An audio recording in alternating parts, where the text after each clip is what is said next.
Banye fenye do manye ninke manye udro blanye fe makpa fa fiu ni makane inwi mo na eblo fo mi ko ni ishe teteketetedi ife na mai.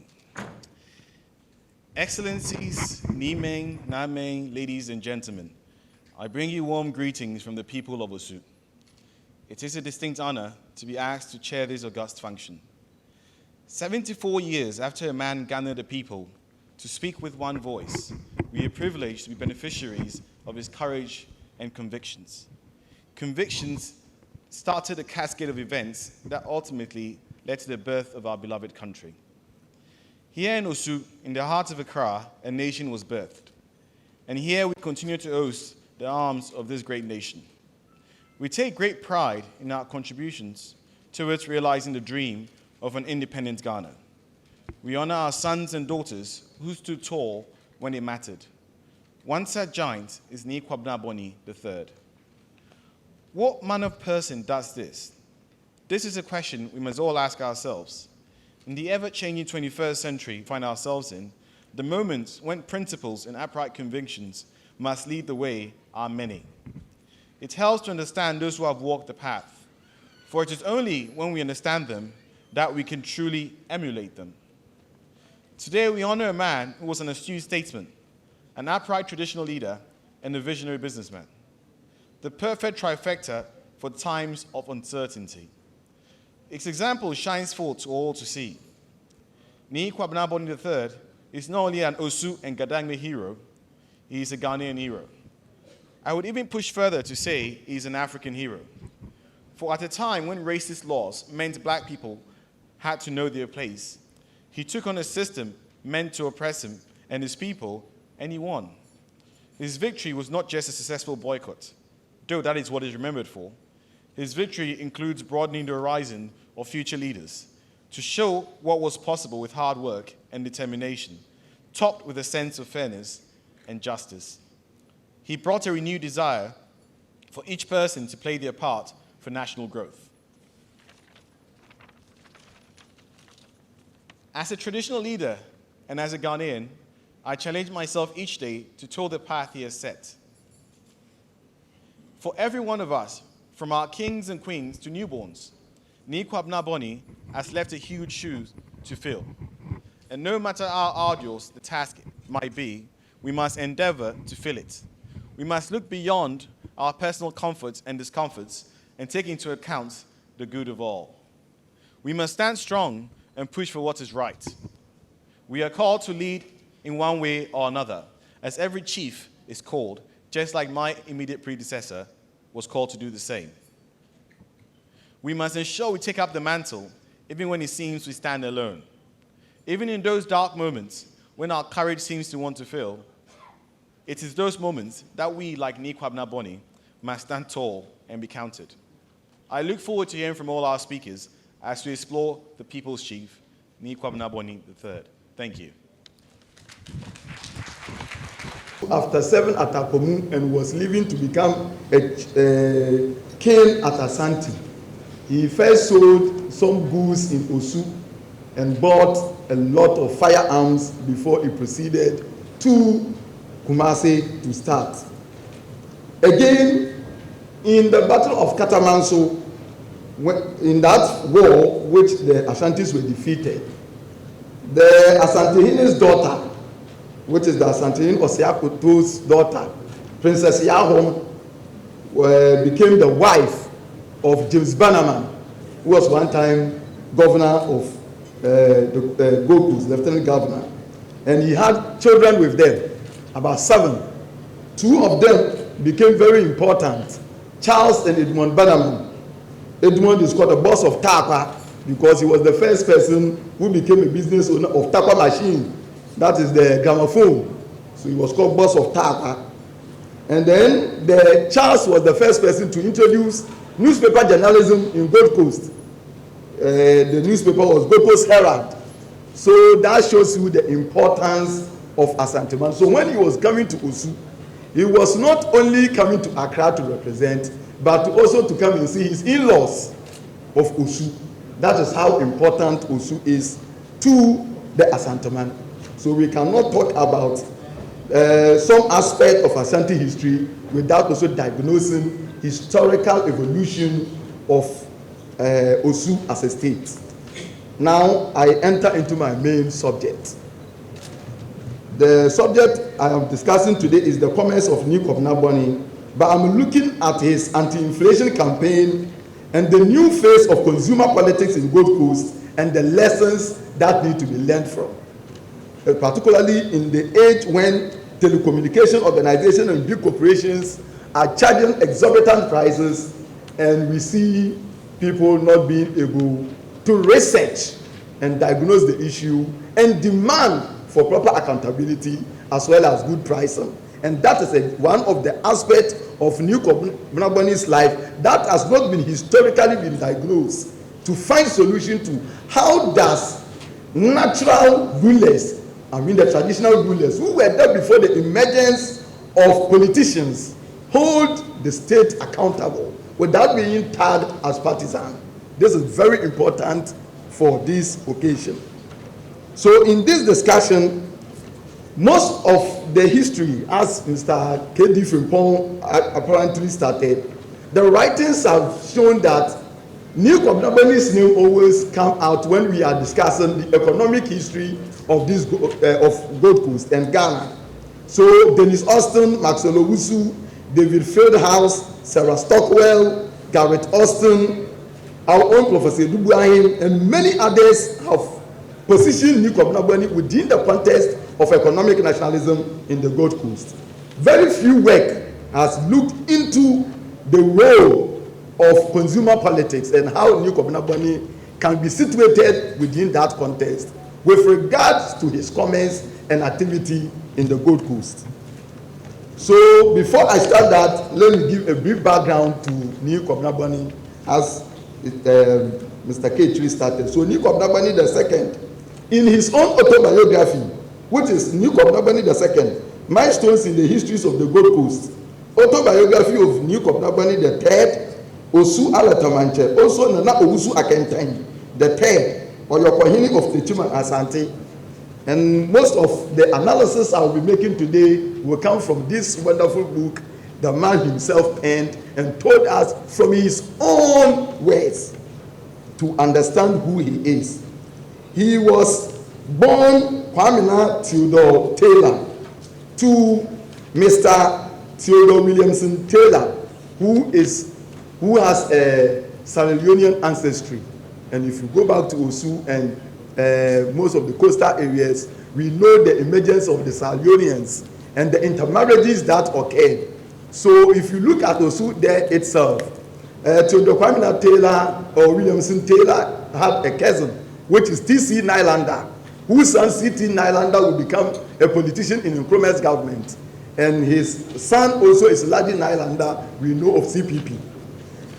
Again, in Osu there, we also know of the Dove family. Franz Dove was also from Sierra Leone. We have the Aismons and many others who came from Sierra Leone, and then they were part of Gold Coast. So you can, even if you go back to even the coastal areas of central region, you will know people like the Smiths. They are also Sierra Leoneans that came in. We have the Awono Renes.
When we tell this independence story, often we hear of the agencies, Edward Grants and others. We hear of the Big Six. We hear of our brother ex-servicemen who were killed on 28 February. I'm sure a few days back there were ceremonies to remember them. We hear of the CPP. We hear of Kwabena Nkrumah and many others. But for me, there is a missing link. And that missing link is me, Kwabena, the third. The initiator of the events of January, February 1948. I'm saying it's a missing link because if we say Ghana or the Ogus was the first British colony south of the Sahara to become independent, it was because of the events of January, February 48. And so, if he was the initiator of those activities, then we should not forget him when we are talking about the road to independence. Let me briefly talk about his background. I will leave that in the details to others to talk about. But here he was Theodore Kwabena Taylor, born in 1888. He became Bishop Alata Chief in 1945. He was a businessman. In fact, as far back as 1925, we are told because of his business acumen, he was invited to the British Royal Palace. That was as far back as 1925. This no one trust me. Now men nake the can you Kwabena money pay for independence. Jay no more. Kadi omo twish obe chatue go na ibibi oyo along. Manfema nukpa ni yo mi ka metuni na metuni ojogba sana jole ame ni Kwabena boni e wala fin e ke ha Gold Coast ke mo Ghana se adwenko ehe ni aba fe noko ukadiko ni mambi ke ba kai no gba wona ke be lawyers pe di meni ajole ame na ka megbe wo ehe keni see the lawyers fight for independence. Ordinary people fought for their independence. ni Kwabena gbɔne te ordinary hu kɛkɛ se dwemone ke wo ni bi amie ebe politicians ami ebe amayinto ledente ekwe ne na ake mamu efe ba yehomo in 1936 ne nye ne te mancheme ke ni bi anwo ne ka ma ke no ni ba ne no ame fe no ko ni ba ha mambi ni ba mambi ayi no wo it passion ye Ghana popa no ni na gbe ache mani ni no no homoni ku ba na ba na kan dwemono ikete ake ache ni biano ye swapo ya mi koni mambi anyahe ni na politician ke na kan idea ba ni Kwabena bonne ka ukola ke politician ni bele ke ba si ka je politician dile kula le no ke ba ni bonne esusu ni je ni bi akpo ake neke jilani awowe ne awambi amen gbe mambi no hewo aje ni bi ano ameka eke ma amenye gbo siafu eda ejake na kan kabale neji be kuko na fe ni akansisi mambi amen yano na amen kla sika wulu beni ta na huwe agbena ni na agbena ko na kan taxi se fe sana ji ejema ne aji one ka me vie ama boto ojugba lowo lehu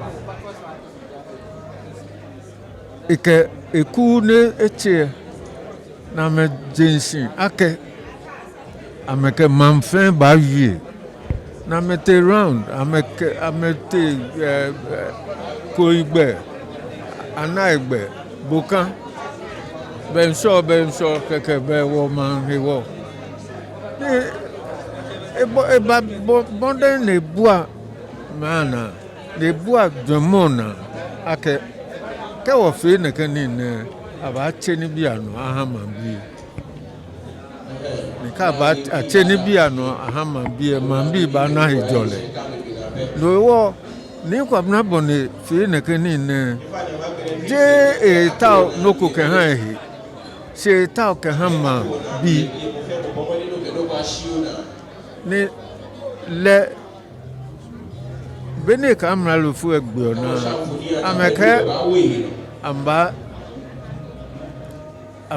bene afi boycott keke be aba bomoden koni acheni bia no amem to ake e form ogbin aba achenu se e form ogbin a se ni soja fu ne ke bema kani amame na meba si nibi ne English amalo fu ke ameba fi ameha me amefeku no mambi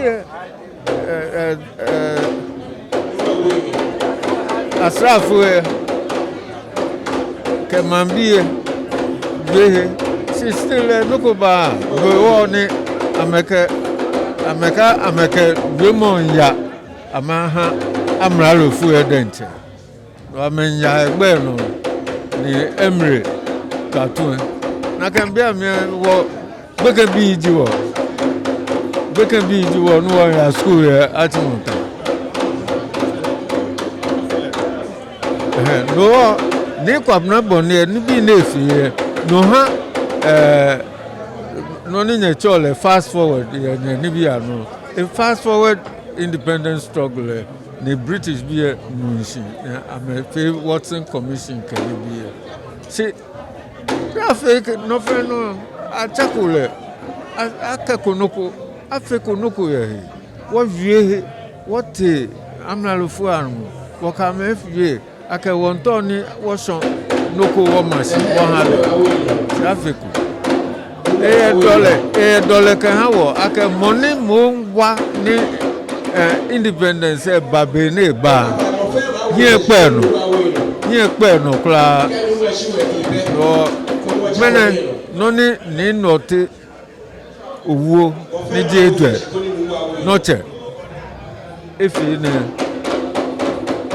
we hemoke yeli ake ibaha amlalufu e akai ake amesimoku ni mo le mondi kankan tamanyaba ndako ni etan mo gben bi ase ayo ni na a history she fi about 60 years na apa kwa ayo a history apa no me hope agashi ni shi kwa GBC di enje po be comedy enje po ame chom in every year mba you ame hu ame pa no ekwe mba bo enje ba bo enko